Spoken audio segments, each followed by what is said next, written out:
Hello everyone and welcome to today's video. Today we're going to be covering the popular theory that Vaas is actually in Far Cry 6 in the form of his child self. This theory started when Far Cry 6 was originally leaked, and the biggest part of that leak was this image here. Here you see the young boy that we now know as Diego, and if you look above his right eye you will see a small scar. The theory came from the fact that Vaas has a very similar scar over his own right eye, and many people started to believe that Vaas may actually be in Far Cry 6. I find this theory to be absolute bullshit, and that's what today's video is about. I'm going to be showing you all the evidence that shows that Vaas is in fact not in Far Cry 6. As disappointing to some of us as this may be, Vaas will not be in Far Cry 6. And at the moment, I don't believe Vaas will be returning.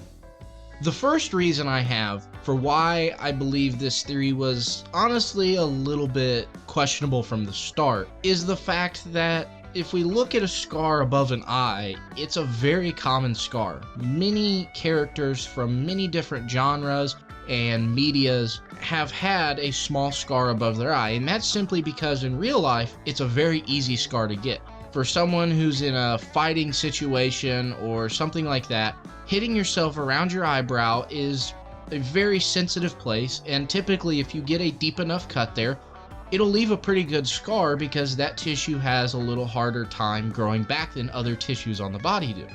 So it's a very common scar, and that's why we see so many characters with this scar.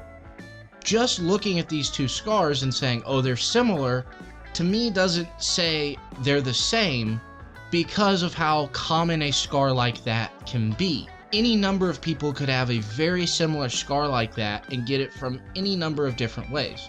Also, if we look at Vaas and a lot of images we can pull up of him, we'll see that there are times when Vaas does in fact have that scar above his eye, and there are times where he doesn't have that scar above his eye. And it really starts to raise questions as to, is that actually a scar that is part of Vaas's character? We know that the large scar down the side of his skull is part of Vaas's character. I don't know if there's any iteration, except for maybe some developmental iterations from before the game was released, of Vaas that does not have that massive scar down the side of his skull.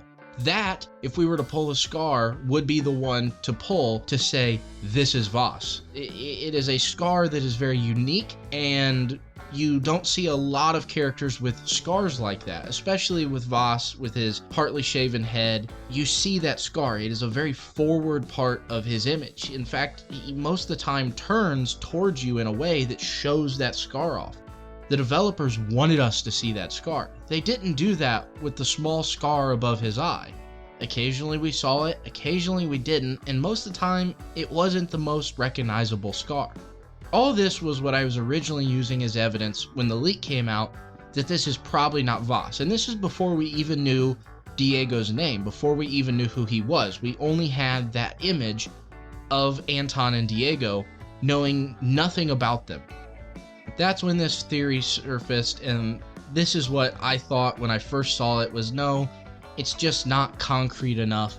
But I held judgment out a little bit, like you should when you're dealing with theories like this.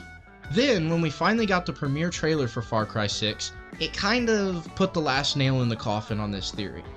And it all came from the fact of dates. Far Cry 6 is in fact set in 2020. We know this from a few different sources. One, in the premiere trailer, we can see very modern things that weren't even around 10 years ago, or maybe a little longer, like Diego's earbuds. There are a few other things like that we could point out from the trailer, but the fact is there are a lot of modern things shown in the trailer. Then the biggest piece of evidence we have actually comes from the Ubisoft official Far Cry 6 website, where we see two images of newspaper headlines that have dates in 2020. One is May 2020 and one is November 2020. This has led most people to believe that Far Cry 6 will take place somewhere in late 2020 or early 2021, which is on track with almost every other Far Cry game since they usually take place around the date that they are actually released. Hence, Far Cry 5 took place in 2018. In the case of Vaas, Far Cry 3 took place in 2012. The fact that Far Cry 6 is set in 2020 ends the theory about Vaas because, number one, Vaas was born in 1985, making him 35 in 2020.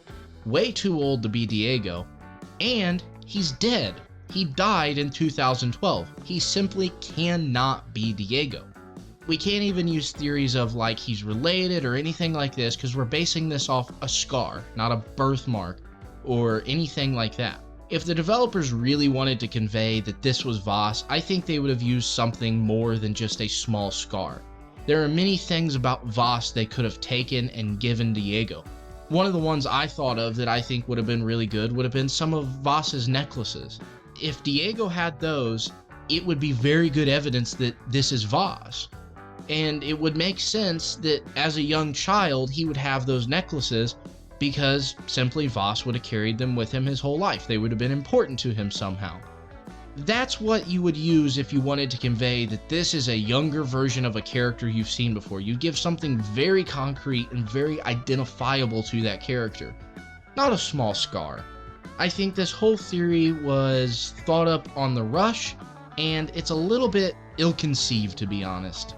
So sadly, I have to say that this theory is a big steaming pile of bullshit. And we'll get a bunch more piles like this stacked up before Far Cry 6 even releases. I just really don't like it when people go out, they find a small little connection, and they try to state it was fact without doing a little bit of research into it first. If you're going to come up with a theory, have evidence behind that theory. Even if it's not 100% concrete, have some sort of evidence that leads people in the direction of your theory, not just a theory based off two seemingly unconnected things. If you do that, your theory will be easily debunked, and tons of people will have to listen to your theory before it even comes out. Anything I've ever released on this channel, I have some belief in. I have done research and I have some belief that it is true. It's up for debate still. Nothing I'm saying is ever concrete on here. Some of it's actually been proven to be true, some of it hasn't. Some of it we'll never know. And that's fine. That's the interesting and the fun part about theory, is debating with people and hearing other people's theories. But just, if you're going to have a theory, do your research. I think that's a lesson we can all take from this. And especially as more and more and more information comes out about Far Cry 6, we all need to do our research and use some critical thinking before trying to tell the world that this is who this is. This is not Vaas. Diego is a new character we have never met before. It's as simple as that. Thank you guys so much for watching today's video. It really means a lot to me. If you enjoyed this video, I'd appreciate it if you leave a like. Leave me your thoughts down in the comments. And if you enjoyed this type of content and you want to see a bunch more Far Cry 6 information and even some stuff about some previous Far Cry games like Far Cry 5 and New Dawn, subscribe to my channel. That content will be coming out on a regular basis all the way up to the release of Far Cry 6 and after. Once again, thank you guys so much for watching the video. It really does mean a lot to me. I hope you guys have an absolutely wonderful day.